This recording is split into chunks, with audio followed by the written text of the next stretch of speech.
Agenda a fondo. ¿Qué es la discriminación? ¿Quién discrimina? ¿Quiénes somos discriminados? Son los temas de nuestra Agenda a fondo. Acompáñenos. Agenda a fondo.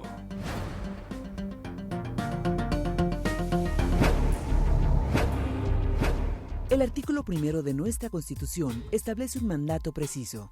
Queda prohibida toda discriminación motivada por origen étnico o nacional, el género, la edad, las discapacidades, la condición social, las condiciones de salud, la religión, las opiniones, las preferencias sexuales, el estado civil o cualquier otra que atente contra la dignidad humana y tenga por objeto anular o menoscabar los derechos y libertades de las personas.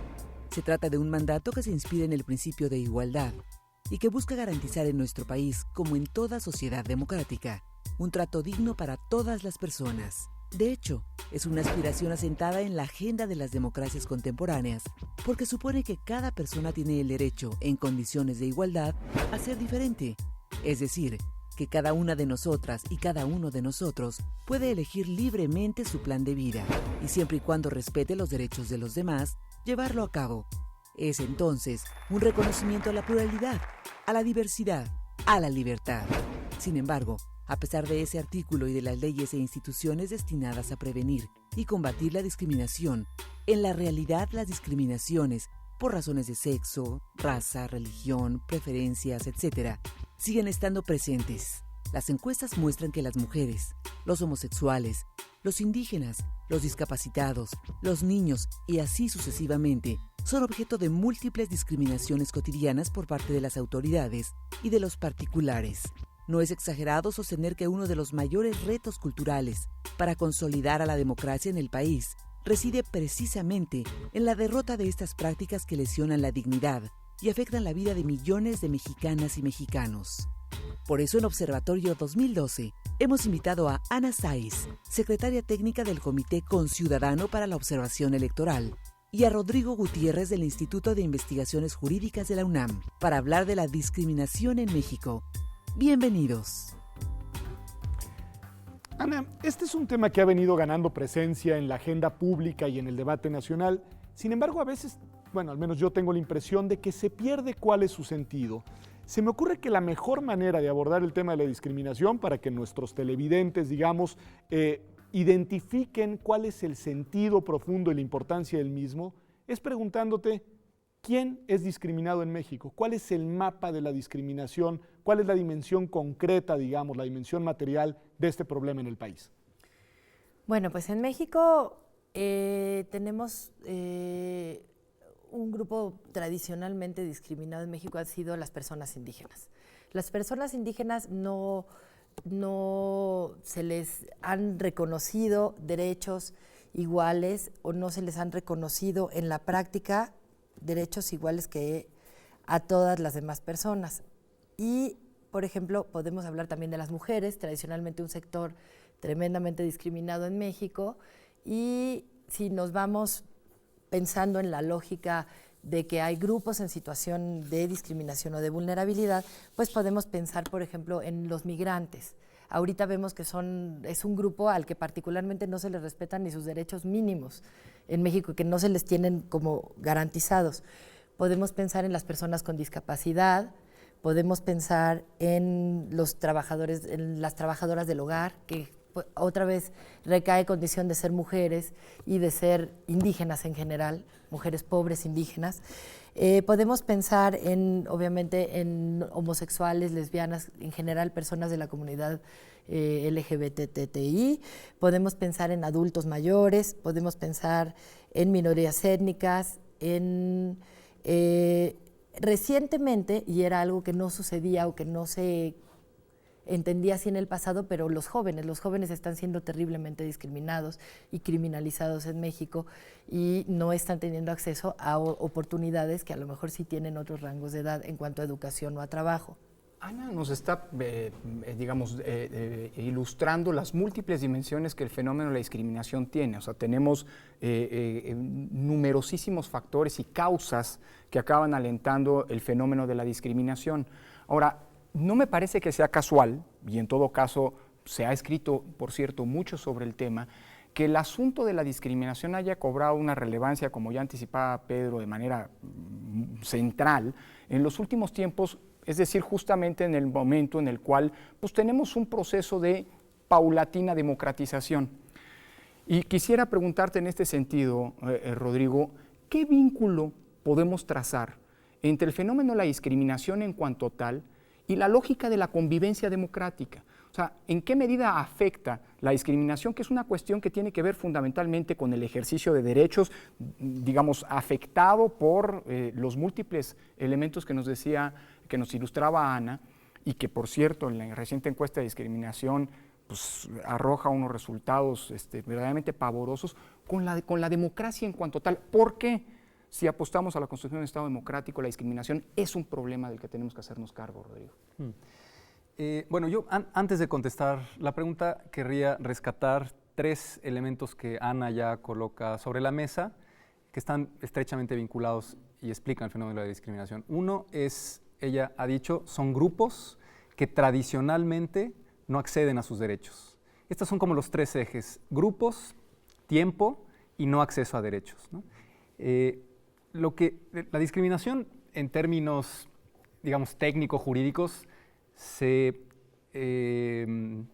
explica como el trato desigual no razonable sobre determinados grupos claramente identificados a lo largo del tiempo, sistemáticamente, sistémicamente, ¿no? En relación con el tema de la democracia, es más o menos fácil comprenderlo, en tanto que si determinados grupos sistemática e históricamente no acceden a sus derechos, como por ejemplo a la salud, a la alimentación, al agua, eso necesariamente, en tanto que los derechos fundamentales tienen una relación todos de interdependencia, repercute, por ejemplo, sobre las posibilidades y capacidades de participación. Es mucho más fácil que una persona que no ha tenido acceso a una educación pueda ser manipulada, por ejemplo, en un proceso electoral, ¿no? Pueda ser arrastrada para votar por un partido u otro, y además personas que no tienen acceso a estas necesidades, podríamos considerar que son personas pobres, es mucho más fácil comprar el voto de personas que se encuentran en esta situación de vulnerabilidad y de discriminación. Por lo tanto, es fundamental, es necesario que para que consolidemos una ciudadanía activa, capaz de fijar una posición clara en el debate democrático, pueda tener acceso a otros derechos, ¿no? Por lo tanto, ahí Rodrigo, creo que se construye muy claramente esa dices relación. con claridad, hay grupos, personas en situación de vulnerabilidad, pero vulnerabilidad no necesariamente implica que se esté ejerciendo la discriminación. Hay ahí como un potencial, ¿no? Es decir, la idea de discriminación tiene como varios primos cercanos, digamos, ¿no? Una es que las gentes sean vulnerables, pero yo te preguntaría, para seguir centrando el tema de la discriminación en concreto, son sus implicaciones, las consecuencias del ejercicio de la discriminación sobre estos grupos que enumerabas en tu primera intervención, Ana. Hay que puntualizar un asunto y eso me parece muy importante, hablar de grupos y no de minorías. Si empiezas a sumar todos estos grupos que, por ejemplo, ya dijimos, definitivamente no es una minoría en México. Entonces, eso es un punto importante porque a veces se piensa como que son derechos de minorías. Si tú sumas todos estos grupos que están realmente no teniendo acceso a derechos, es gran parte de la población. Otro asunto importante, y sobre todo para no caer como en una situación de frivolidad de la discriminación, sí estamos hablando de acceso a derechos, no es de que me hicieron una cara fea o me trataron mal, es no pude llegar o ejercer mi derecho a la educación en las mismas condiciones o el derecho a la salud. Simplemente a lo mejor yo soy una persona homosexual, no me atienden en una clínica igual que a otra persona porque a lo mejor hay un prejuicio de pensar que probablemente tengo SIDA o VIH o demás, ¿no? Entonces, el punto aquí sí es importante que para este no acceso a derechos sí genera unas brechas y una desigualdad, que es lo que sí contamina un Estado democrático y es lo que no permite como tener esta vida democrática. Y esta discriminación sistemática que han sufrido estos grupos ya por mucho tiempo y sí los coloca en una situación de vulnerabilidad, como dice Rodrigo, pero de vulnerabilidad no potencial, real. O sea, de marginación. De marginación de una situación. Ustedes hablaban, los he escuchado a los dos, usar, por ejemplo, repetidamente el concepto de prejuicios, es decir, como una de las causas de la discriminación, yo diría, o como una de las explicaciones del fenómeno discriminatorio. ¿Es esa la causa, Rodrigo? Es decir, la discriminación es un problema de prejuicios entendidos como distorsiones culturales de la manera en la que comprendemos las diferencias socialmente hablando, o hay otra causa que no pasa por la variable cultural, por la variable de una sociedad que no tolera la diferencia. No, pasa efectivamente fundamentalmente por esta variable. Esta variable es muy importante. La discriminación se basa en la estigmatización de un determinado grupo que por sus características humanas y además no transformables, ser mujer, bueno, ahora la ciencia lo permite, pero en general ser indígena es muy difícil, ¿no? Los grupos indígenas no pueden dejar de serlo y por lo tanto se basa en esas características raciales o de género o de preferencia sexual a las cuales se estigmatiza con una característica de inferioridad para colocar a ese grupo. Y a mí la palabra vulnerabilidad no la comparto del todo. Me parece que es mucho más preciso hablar de subordinación. Son grupos, porque la discriminación tiene que ver con relaciones de poder. Hay en la sociedad grupos que se encuentran en posición de dominio y grupos que se encuentran en posición de subordinación o de opresión. La discriminación es eso, la discriminación es por ciertos rasgos que caracterizan a ciertos grupos, histórica y tradicionalmente, someterlos a situación de subordinación. En México es clarísimo, los grupos y pueblos indígenas llevan 500 años en una situación de subordinación. Las mujeres llevan siglos, desgraciadamente, dominadas bajo una estructura machista patriarcal que no les impide ejercer sus derechos en plenitud. Por lo tanto, yo pienso que puede ser la noción de subordinación más precisa que la de vulnerabilidad, que implica ese posible cambio, ¿no? Aquí no hay posibles cambios. Los indígenas, desgraciadamente, no han sufrido en su vida en México, no han experimentado un cambio de su situación. Son relaciones estructurales, sistémicas, que mantienen esos grupos en una posición de inferioridad, estigmatización, sin acceso a derechos. Estas relaciones sistémicas, estructurales de discriminación están tan acendradas en la sociedad mexicana que incluso no solo se da esta discriminación vertical desde algunas autoridades que no brindan un servicio de salud o un patrón que no quiere contratar a alguien por determinadas características, sino en el trato cotidiano entre los mexicanos, en donde importa mucho, por ejemplo, el sello de nacimiento. Esta breve historia la queremos rescatar en nuestra tradicional cápsula de Crestomatía. Esta vez vamos a ver unas escenas de la película Amarte duele, dirigida por Fernando Sariñana y que se produjo y difundió en el año 2002. Vamos a verla y regresamos con el tema a nuestra mesa. Agenda a fondo. Siguen siguiendo. El de la patineta. Sí. ¿Qué? Ya ligaste a aborigen. Es Paulina, ¿qué pedo? Fíjatelo para que nos caigan las bolsas. A ver, ya. Órale. A ver si es cierto. Que lo que importa es lo que tenemos dentro, a ver. No. Paulina, ya, güey.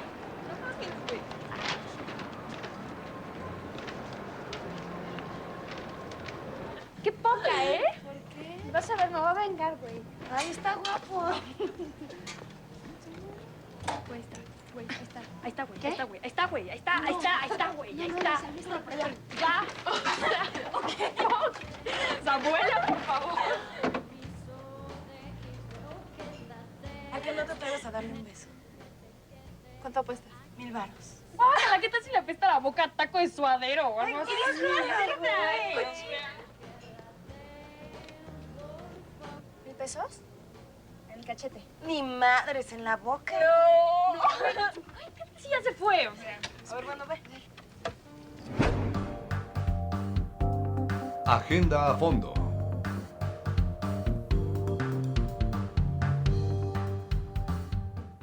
Pues esto fue nuestra crestomatía. Aprovechamos la ocasión para agradecer las llamadas que ya nos están realizando y recordarles que nos pueden seguir en las redes sociales y por supuesto descargar este programa en Twitter. Gracias a Genaro Romero y a Ana Luisa Espinosa por sus comentarios. Y retomo justamente el punto donde se había quedado, es decir, este planteamiento de Rodrigo de que el problema no es solamente vulnerabilidad, sino más bien, tú decías, Rodrigo, prefieres hablar de subordinación.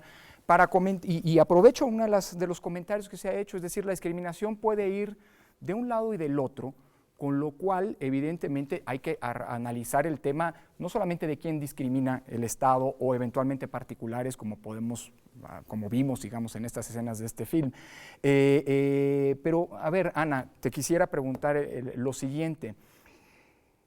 ¿Es cierto, y creo que es innegable, como dice Rodrigo, que hay grupos que tradicionalmente han sido marginados y esto ha acentuado su situación por las causales de subordinación y esto ha acentuado su vulnerabilidad frente al fenómeno de la discriminación?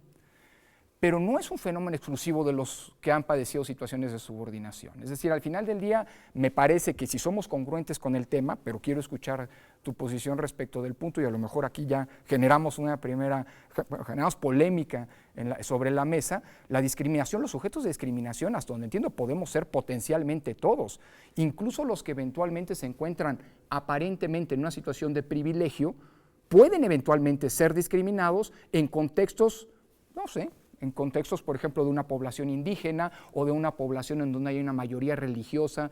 Es decir, lo que quiero decir es que no todos los sujetos, no hay sujetos excluidos del fenómeno de la discriminación, ¿o no es así? Hay un ejemplo que es interesante pensar, digamos, si tú tienes 60 años y acudes a un banco y aunque tengas 27 propiedades, a ti no te van a dar un crédito. Ya no eres sujeto de crédito, simplemente por tener 60 años, aunque seas perfectamente solvente y tengas un trabajo, por tu edad. Es una condición que no vas a poder cambiar, es inherente, pero yo aquí sí coincido con lo que está diciendo Rodrigo en el sentido de que tú tienes una situación de inferioridad con respecto al banco. O, por ejemplo, si tú tienes esta idea de llegar a una comunidad indígena tú solo y te sientes discriminado, pues también vas a estar en una situación de subordinación en el sentido de que ahí estás bajo tal vez el mando de autoridades tradicionales, son los usos y costumbres los que rigen, o sea, también se da una situación. Ahí estás incorporando una variable que me parece muy importante, perdón Ciro, que nada más quiero rescatarla un segundo. Pareciera que para que hubiera discriminación tiene que haber una relación de desequilibrio de poder. Es decir, en todas las situaciones es así, porque lo que vimos en la crestomatía es una especie de discriminación pues, de tipo horizontal que en principio, más allá de lo desagradable que resulta y de los estereotipos que genera y de cómo fragmenta la convivencia social, me hago cargo de todo eso, pero pareciera no tener una afectación directa para quien la padece. No sé. No, yo ahí, Pedro, no estoy del todo de acuerdo. Más bien, yo lo que vi en el video justamente es 3 chicas que claramente, evidentemente, forman parte de un grupo cultural en posición de dominio, entran a una casa con una marca a la que evidentemente ellas tienen acceso, tienen una forma de comportamiento cultural.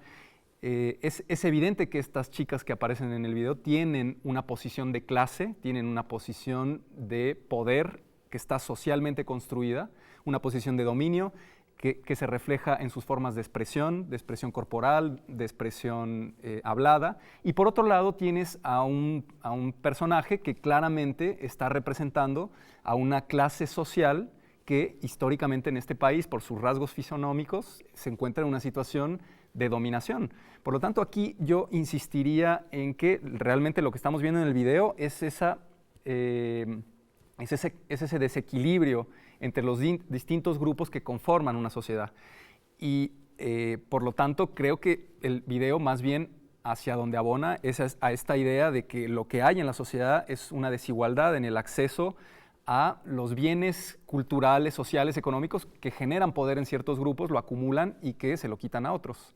Por lo tanto, y volviendo a la planteamiento que hacía Lorenzo, la discriminación, aunque la padecen individuos, en realidad está diseñada jurídicamente para intentar modificar y compensar las relaciones desiguales de poder en una sociedad entre grupos.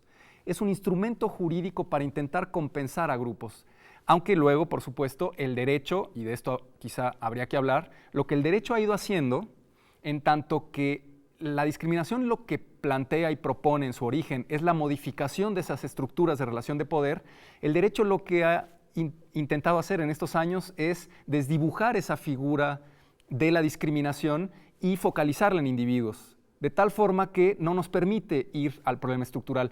El derecho no se ha hecho cargo de la discusión estructural en el tema de la discriminación y lo ha, digamos, diluido a partir de la noción de desigualdad en el trato y diferencia en trato, cuando en realidad lo que hay es diferencia en el estatus. Claro. ¿No? Pensemos en algún grupo concreto, movámonos un poco el lente del caso indígena, que sin duda es muy elocuente, pero no se circunscribe solo a ese.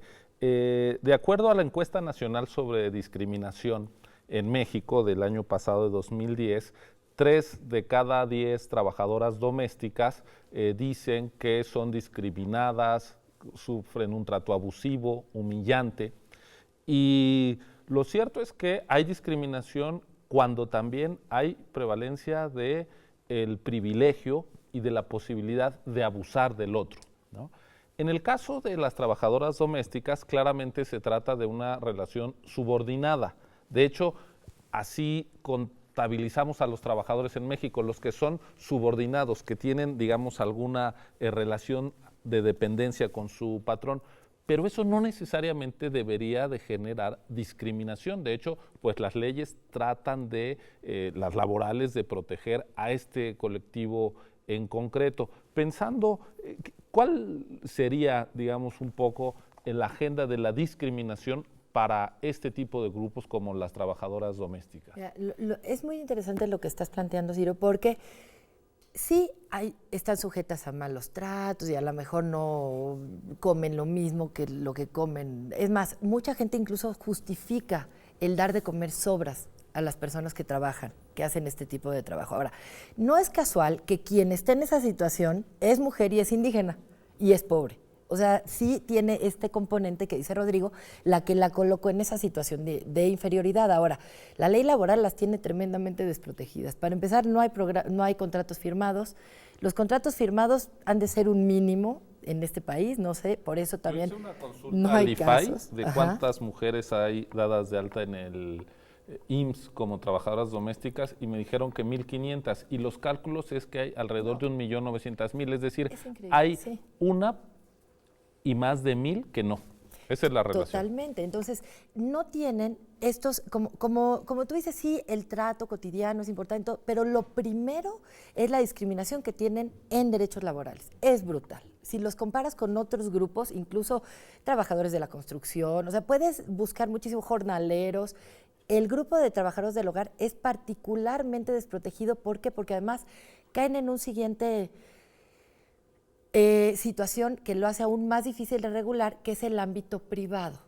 Mucho existe ese mito de que tú no te puedes meter al ámbito privado porque el derecho no puede entrar a este tipo de ámbitos y eso es una farsa. O sea, no importa la violación, situación que tardó muchísimos años, pero ahora, antes contra tu esposa, digamos, no había un delito que se configurara por estar respaldado en ese ámbito privado. Entonces, ¿qué pasa con las trabajadoras del hogar? Es que están sujetas a este ámbito privado que hacen que no se les respeten sus derechos mínimos.